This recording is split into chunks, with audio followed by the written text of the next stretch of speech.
Welcome to yet another exciting episode of Time Well Spent with Ronald, the podcast nobody asked for, yet somebody is listening to. I'm Ronald.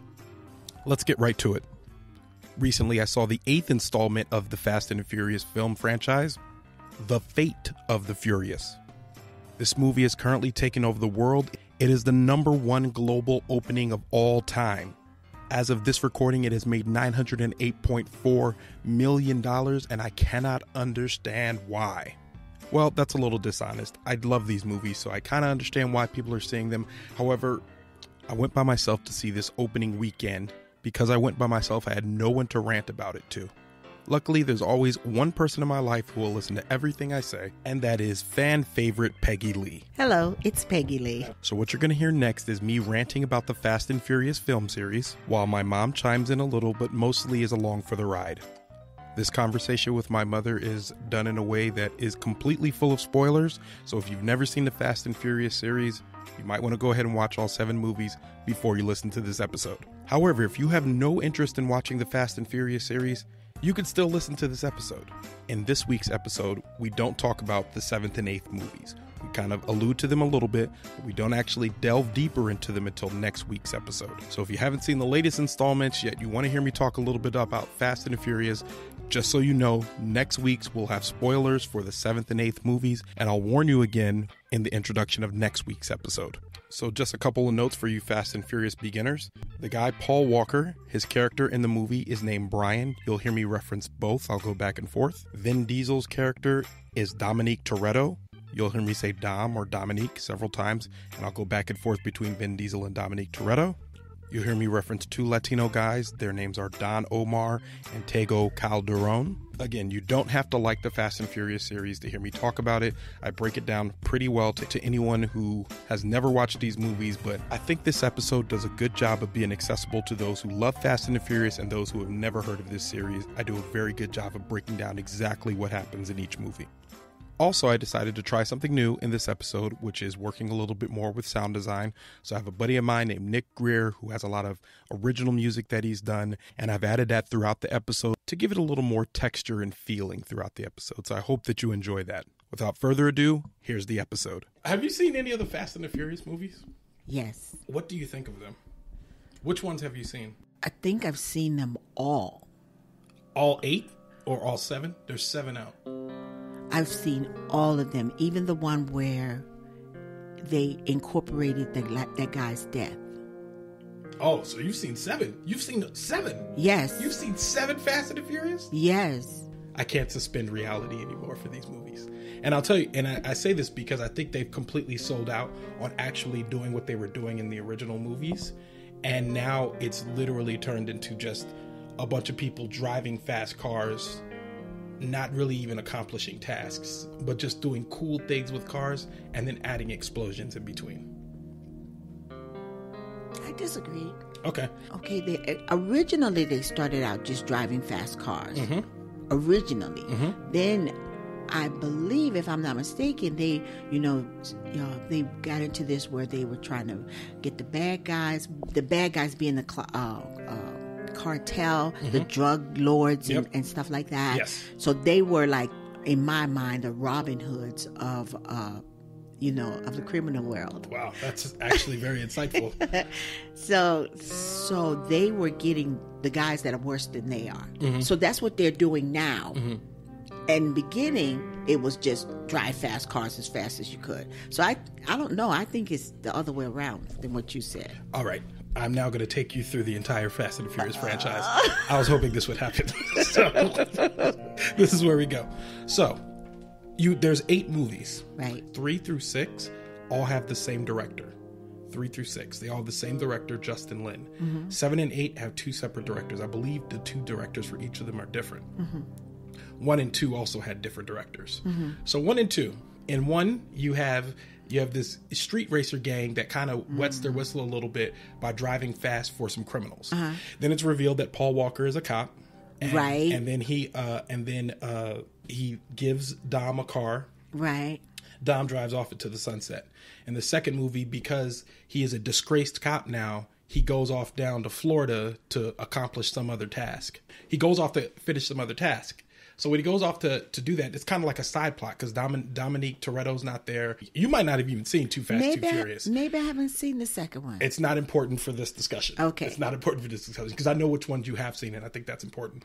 So 2 is kind of like a side plot, if you will. Right. 3 is definitely a side plot because they add all new characters, all new crazy stuff, and they go to Tokyo. It's called Tokyo Drift. Right, I remember that. Completely different movie. They introduce a character called Han, who's in there, and he's, they're drifting the cars. You know what that is? Like, yes. So they're drifting the cars. They add new characters with Bow Wow in it. A lot of people are like, "Oh, this movie." Everyone considers this movie blanket trash. Like everyone's like, because all that was racing, right? It was all racing. There was also Han dies in this one, right? While he's racing, Han dies. Yeah, Han dies. Yes. So yeah, wait. I know exactly what you're about to say because you're like, why is he in 4, 5, and 6? Yeah, I'm coming back to that.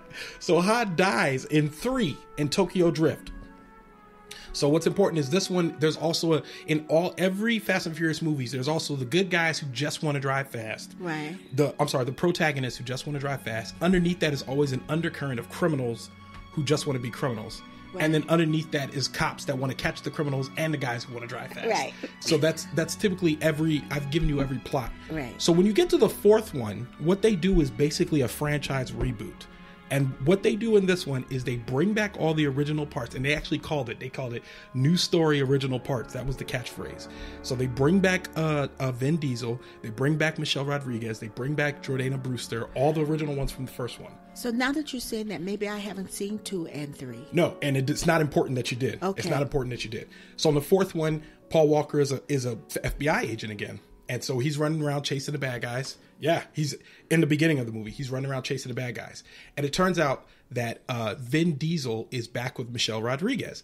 And so Michelle Rodriguez does some sort of errand for the bad guy, Arturo Braga, whatever her name is, the bad guy.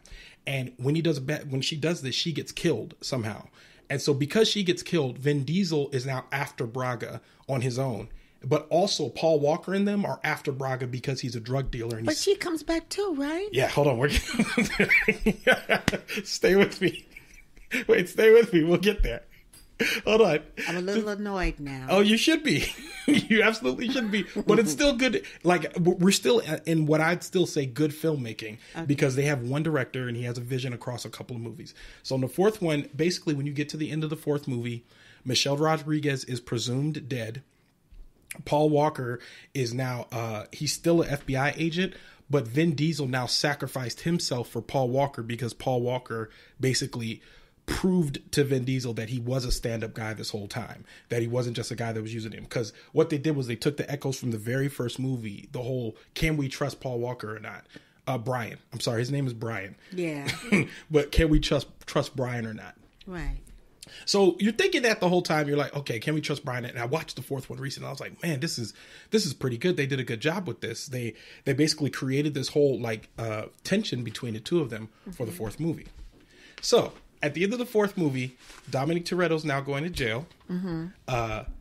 Do you need to say something? No, I don't. Oh, okay. What's wrong? I think I might have to go back and watch the 4th one. Oh, yeah. Oh, absolutely. I have it on Blu-ray. Actually, it's on Amazon Video. 4, 5, and 6. I just watched 4 and 5. So, and I know, here's the thing. I would recommend 4 through 6 to anyone. I'd be like, those movies are pretty good. If you just want to turn off the brain, turn it on, watch it. Unless you just don't like action movies. If you don't like action movies, then don't watch this. Right. But if you're into action movies, by all means, watch this. Okay, so by the time you get to the end of the 4th movie, Vin Diesel is on his way to prison. All right? And so the movie ends. They break him out. Yes, so the movie ends with Paul Walker, Jordana Brewster, those 2 Latino guys, driving to go break him out, and then the movie ends right there. And then it comes to the next one. And then the 5th movie opens right there. Yes. So everybody's on board at this point. Yeah. We're like, Fast 5 is crazy. And then the previews came out, and they're like, The Rock is in it. And I'm like, yes. Yeah. And all of us were like, this is great. Oh my goodness, they're rebooting this franchise. This is wonderful. Okay, so you get there, and you get in this movie, and they break him out. So at this point, now Paul Walker is a bad guy. Now he's a legit like Robin Hood, as you said. So he runs to Brazil. While he's in Brazil, he does a job with another Vin Diesel associate from the first movie. I can't remember his name. He's not really important, but you'd see him in the 5th movie. He shows up, and he's also from the first movie. Don't worry about it. Don't let that confuse you. So he does this job, and while they do this job, it turns out the guys that are doing the job with them are also they have their own agenda. Right. And while they're trying to work out their own agenda, Brian and Dom both are trying to protect Brian's now fiance and Dom's sister, Jordana Brewster. Right. So when she gets off, Vin Diesel says to her, hey, yo, drive off. Don't go where they tell you to go. This creates a conflict between them and the other burglars that they're stealing the cars with. Right. So because of that, then the DEA agents who are on the train protecting the cars that they're stealing come to the back, and the bad guys, not Vin Diesel and his crew, shoot them. So they kill them, and then this sets up a scene in one of the best scenes in Fast and Furious history, is when they're basically trying to escape from the train. Vin Diesel drives a car off the train. Brian is hanging onto the back, and they drive off a cliff. Yes. They literally drive. They do the Thelma and Louise thing. Yes. And then they like kind of float off into the water, which amazing. So this whole movie, the whole setup for this movie is when they start the team aspect. This is when they say, okay, so they decide that the only way that they're going to be able to get back at this particular drug dealer that basically is trying to kill them now is to steal all of his money. So this is where they really become the Robin Hood gang that you're talking about. Yes. Now, this is the 5th movie. Bear that in mind. And this is where they go in and they take those, they move the whole safe. Yeah, they take the whole vault with the 2 cars. Yeah, yes. Okay, I remember. That's this one. That's the big set piece for this one. Yeah, which is just impractical. Completely impractical. You cannot do that with those cords. No, not at all. No. But here's the thing. I fussed the whole time. But we're okay with that up to here, because it's like, okay, I know I'm still watching a Fast and the Furious movie. They've already done a bunch of impossible stuff before. Even the street races, even some of the GPS they have is just that doesn't exist. What you're talking about, but you suspend it because you're like, this is pretty good, and they're pretty sound with the reasons why and the motivations why everyone's doing what they're doing. Right. So you're still on board a little bit there, even with that. So by the time you get to the end of this movie, 6. I'm sorry, this is 5. So one more thing. The Rock in this movie is mean. And when I say mean, I mean he's cussing at people. At one point, he shoots a guy without even looking at him. The guy's like asking for help. He shoots him twice in the chest. He's mean. Like Barracuda mean. Yeah. and I think he must have got born again though, because he's nicer in the next one. Okay, so we'll get there. Okay, so here's the thing.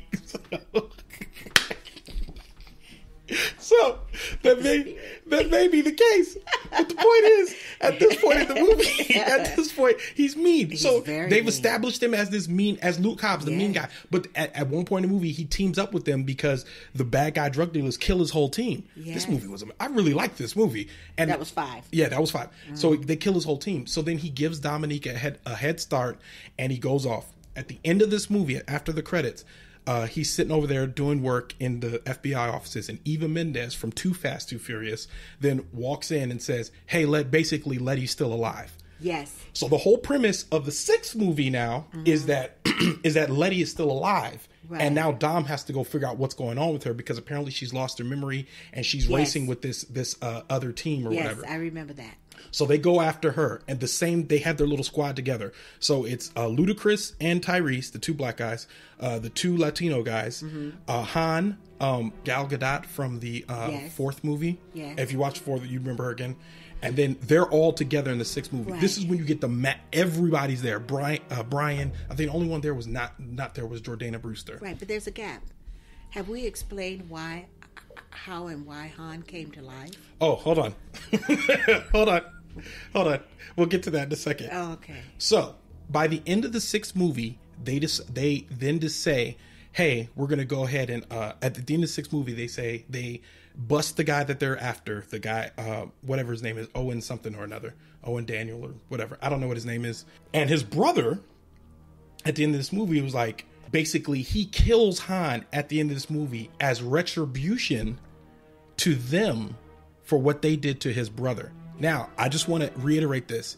He kills Han. Yes, I remember that, because he's racing somewhere else. Yeah, he's racing in Tokyo. He's drifting in Tokyo. Yes. And he kills Han. Kills him. This is important. So just hold that in your head for later. Yes. So, that's in 6 or 5? That is in 6. That is the end of 6. But we don't see him in 7. No, because he's dead. Right. Yes. So in 7, by the time we get to 7, now The Rock is full-fledged on their team. He's like one of their boys now. You know what I mean?